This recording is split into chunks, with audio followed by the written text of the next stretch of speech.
Welcome, everybody, to another episode of Strife's Sanctum podcast. My name is Citizen Strife, and this week, more anime, and I'm going to be talking about one that I had in my list for over a decade, never watched, and wish I had, and that's Assassination Classroom. So, as is par for the course for me, whenever I put a watch list together, really the way it goes is I had the Funimation app. Now I'm, since they moved and merged with Crunchyroll, that's kind of the main one I use. I don't really use Netflix or any of the other ones. Is I had a pile of stuff that I either watched, the Bebops, the Triguns, the whatevers, and put them on a list.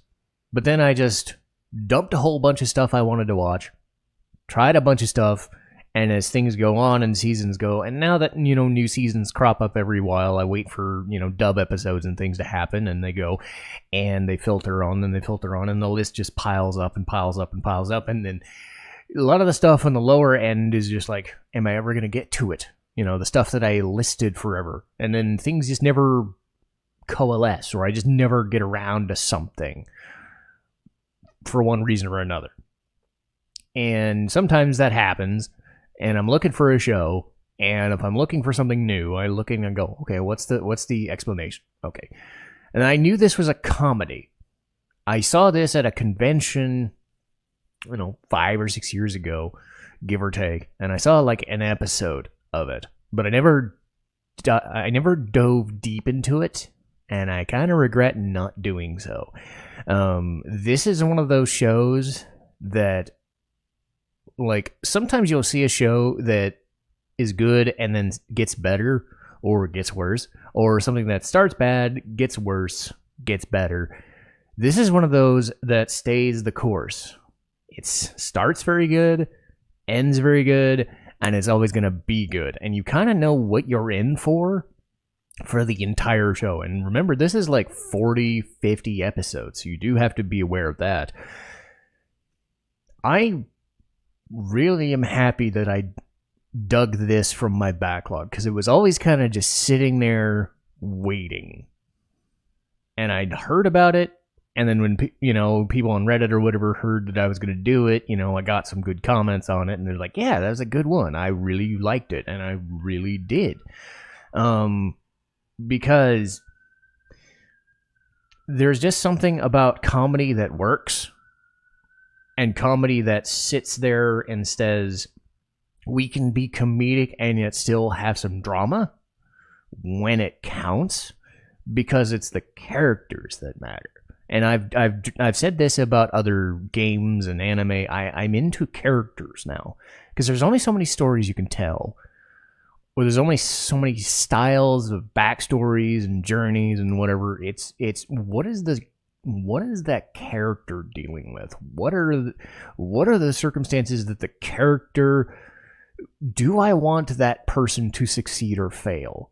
Do I care enough about their journey that I want to spend time with them? Because that's really what you're doing when you're watching an extended show or an extended RPG or something like that, is you're spending time with people. And if you can't stand them, if you can't stand being around them, or if you don't want to learn about them, even if they do get better or worse or whatever, then that's the thing. And that's one of the benefits of a show like this, is it's on a central premise of a class. You're always going to be around the same people, the same stuff, and you're going to kind of bounce around and you're going to learn about them. By and large, 3 or 4 of them take the majority of it, and I'll talk about those. But you want to learn about these people, and you want to do the due diligence of why is this person doing this thing? Why are these characters fighting against him? Why are they trying to kill him, basically? So the plot is this amalgamation monstrosity, essentially, known as Koro Sensei, voiced by Sonny Strait, who is Mei's Hughes in Fullmetal Alchemist. He blows up the moon, a little big chunk of it, and he gets assigned as a teacher, and it's a government thing to it's kind of like a bet between him and the worldwide government, is he will allow people to kill him. He's got 1 year to figure that out, or to have them figure that out. The issue here is because of his tentacles and because of the way he's like this weird octopus-looking creature, he's practically super speed and super intelligent, super fast, super knowledgeable, super everything. But he's also got a heart of gold, which is the craziest thing. So they task him with this class in Japan, which is basically an also-ran class. Class 3E, I think. And it's either 2E or 3E. I forget which. But they're also rans. And they are people that just don't follow the rules, or by all accounts, by the principal's own acknowledgement, are the people made to look like shit so that the rest of the class looks better. It's a sort of dividing line of, do this great thing, otherwise we send you over to the hill and you suck balls and you're waste product. And you have to remember, in most anime and whatever, and I'm sure this is true in Japan, the culture wise, if you suck wind as a student, it reflects badly on pretty much everybody. It's kind of collectivist culture, that sort of thing. So Koro Sensei ties everybody up into this thing where I will teach you assassination techniques, and if you can do it, but he will also teach you other things about life. That's the comedy, is he's not just teaching them assassination techniques. The show is heavily comedic, and he has this like weird smile, and you've probably seen it in all the artwork and stuff, and he can like change his physique sometimes, whether in comedic fashion or not, to be human, or sort of human-esque, or human-esque, or change the color scheme, but by and large, he's the same looking guy the whole time. And there are a lot of sight gags and slapstick about what he can and can't do, and how they elevate things, and how certain characters try to deal with him. Like there's this AI character who sits in the back of the classroom, and she just keeps shooting him for every 5 seconds, but then she ends up being part of the class eventually, and they change how she is. There's another assassin that shows up, and he starts learning other things. Like one of the main class characters is, the problem child, but he's, so fucking sure of himself that he's the best thing ever, but he's not. And then he slowly just kind of, life happens. And that's part of the gag there, because you have teachers and students all trying to figure out what to do because there's a time limit. Without going into too many spoilers, the idea is the time limit has to do with, I would say, just some sort of trigger or berserk mode or something like that, where he's going to blow up or something of that nature. So he has to teach them these techniques, and he wants them to succeed, and that's where it really hits. The main students at play trying to kill him, Nagisa Shiota, voiced by Lindsay Sadel. She was Ichika Nakano from the Quintuplets, and Maya from the Ace Attorney anime. Is this boy, unassuming, looks like a girl, sounds like a girl, is totally a boy, and that comes into play a little bit. Unassuming to a point, but for some reason has this like hidden just sense of like bloodlust. It comes across in the second season more so. A lot of this stuff is built as seasons progress, but this more serious stuff happens later on. So by and large, Nagisa doesn't change a whole bunch. You see him smile and very happy and very okay about everything, but when he needs to fight something, there's just something off, and he ends up sort of becoming the leader, sort of not. It's not like he wants to be, but he's the main focal point of the show other than Koro Sensei. His friend Kaede Kayano, voiced by Monica Real, she's kind of the sweet girl, loves pudding, all that stuff. There's more that goes on. Again, second season, gotta kind of wait on that one, but she's a lot stronger than she looks. And then Austin Tyndall plays Karma Akabane. He's the guy who comes in and says, "I'm better than all of you," and because he got shortchanged by another teacher in one of his classes, got shipped off to class E, and then early on tries to think like he can beat Koro Sensei by himself. Turns out that's not the case. Otherwise, the show would have been 3 or 5 episodes, and he doesn't exactly finish the job, and then slowly just kind of such is life. But he's like gifted and shit, so he's like smart. And you do have that like class dichotomy of like other classes trying to outdo this class, but it turns out like he's so good in certain subjects, if not all of them, that like he can like straight A everything, and it pisses off other classes, so you get some like gags between other classes like that. You got some other teachers. One of them is Karasuma, voiced by Chris Ryan. His whole thing is he's just like a Secret Service agent that like teaches them other ways of doing it, and he's just no frills, no nonsense, just straightforward. Irina, who they profess, she's just a super hot lady, voiced by Martha Harms. She comes in, tries to seduce people, because that's what it's a Black Widow thing, and she's terrible at it, but like that's all she knows how to do. And they end up, because again, she's probably like what, late 20s or something like that, dealing with high school students, so, and something of that nature, right? And they end up calling her Professor Bitch. They don't even call her Irina after a while. He just ends up being called Professor Bitch, And then after a while, you start seeing the principal. He's voiced by Chris Rager. And then another person known as Shiro, voiced by J. Michael Tatum. They are kind of the main antagonists in the shadows, every few episodes coming by to just, we are scheming to get rid of this guy, so we're going to do it. And then all of a sudden you're just like, okay, there are these like hills and valleys of like, okay, this is just a filler episode or just a goofy one to talk about a certain character, or this is like us dealing with, okay, we're dealing with test time now, so we gotta do better than our other classes. Other times they're in these different locations and they're learning spycraft and they're doing other cool stuff.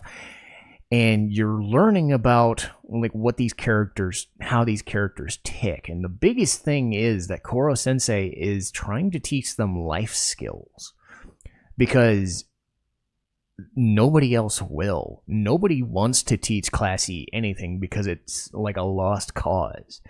But then they really kind of respect it. They turn this like overlooking hill, this area that's left to their own devices, into a living, breathing space for them to train. And outside of just learning about assassination techniques and military techniques and stuff like that, they're learning other parts about themselves and why they want to do what they want to do. And he's kind of taking them on this comedic journey. He's also going on vacations, and he can like, I'm gonna go to Hawaii, and he goes into Hawaii and it takes like 5 seconds, stupid shit like that, because his whole thing is he's got super speed and can avoid damage, and they have to use these like special bullets and special armaments and knives that can only attack him, because they can't attack human flesh and stuff like that. So they all try to do that.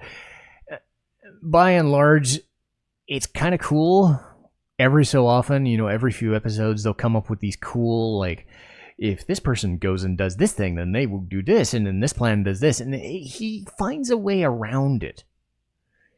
And, of course, you have to suspend disbelief. That's the one thing I will say, is suspend disbelief, because it's meant to be very, very jokey. It's 90% comedy, right? So a lot of the stuff that he can do is not something that a normal person could do. That's the whole point. And a lot of the stuff that they would do defies logic and defies reality and all that stuff. You have to kind of set your mind at ease and just put it in the door and just be like, okay, I'm going to set my mind to it. When you see the first episode, you're kind of like, is this something I go for? This isn't even like third episode sort of thing. If you can get into the like first episode and you see the sight gag of the girl reading the textbook, and she raises the knife, and he just holds it with one of his tentacles, and it's like she's still got a smile on her face while she's reading. Like, you'll know whether this show is for you immediately. You'll know, like, first episode to 40th, like, do I want to keep up with this? What I will say is, once you start learning about the main 3 or 4 characters, it really hits home. And that was something that was told to me as I started watching it. Wait until like the second season and it gets really good, and they start kind of explaining who this guy is and why he is who he is, and why the villains or the characters are the way they are. And I talked before about the character journey and what it means. And I will say this much: I'm not crazy about certain episodes specifically. Like, I remember one of the few times was Wandering Witch Elena, where like later in the season she goes down she goes into the past and she tries to save something, and it goes horribly wrong, and there was like a disclaimer. Like, that was like the episode that I talked about. The same thing applies here. Like, rarely do I talk about episodes meaning so much, but there's one which is the second to last episode, known as Graduation Day, which really hit me because I was spending 40 episodes with these people, and I'm starting to like it, and I was starting to like the vibe, and it was so crazy what they do in that episode that I was just like, okay, everything comes full circle. Just the realization that everything is happening, and it's just like, oh, okay, this is how they're gonna do this. Oh shit. They take what was this very comedic thing and they turn it up to, all right, let's change this tone a little bit, that it transforms the show. I don't think it transforms it in the sense that it gets better. It says it solidifies it where it was, and it's going to be like, okay, if you had problems with some of the jokey comedy, or it gets you sometimes, because there are going to be peaks and valleys of times, and you're going to get kind of sick of something after a while, because you see so much for so long, it just gets kind of either monotonous or slow, and then it's like, okay, this is why this show hit me so hard. These characters went through this much, and now they're at this moment, So that second to last episode is something that if you get to that point, you have earned it. And I think that's what the show is telling you, is that these people have earned this moment as characters, as strong people, as a good show. And it really struck me. So, like I said, if you're looking for a comedic show that does have some dramatic backbone when it needs to, and some characters that mean something when they have to, I would highly recommend it. But that will do for this week. Let's see here. Our schedule. Speaking of drama, we'll change the dynamic. We'll get into games here. Bloodstained Ritual of the Night and Curse of the Moon in August. We've got Konohana Kitan between that, so that's a lot more laissez-faire, slice of life kind of stuff, but still jokey. Metal Gear Solid 3, we've got a rundown of Sailor Moon Crystal, Konosuba, finished the season 3 on that, Xenosaga 2, and a show I just finished this week, which was really, really good, Odd Taxi. So that's what I'm going to be talking about for the coming months. But I'll see you guys next time. Citizen Strife, signing off.